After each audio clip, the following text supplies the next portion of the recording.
বারটা ছিল সেদিন শনিবার, আর বিকেল এখন 6টা মতো বাজে। এত খটখটে রোদ, এখন তো বিকেলই বলা চলে।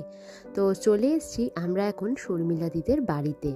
আজ সন্ধেটা সবাই মিলে হই হই করে কাটাবো এখানেই।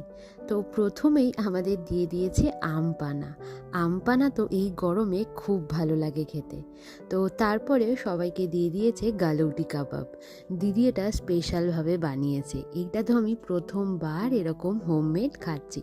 প্রথম রাউন্ড স্টার্টার খেয়ে আমরা সবাই মিলে এখন বসে পড়ে গল্প করছি।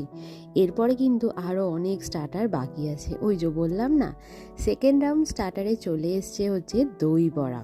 দই বড়াটা খেয়ে মনে হচ্ছিল কোনো বড়সড় চাট সেন্টার থেকে কিনে আনা হয়েছে, এতটাই ভালো হয়েছিল।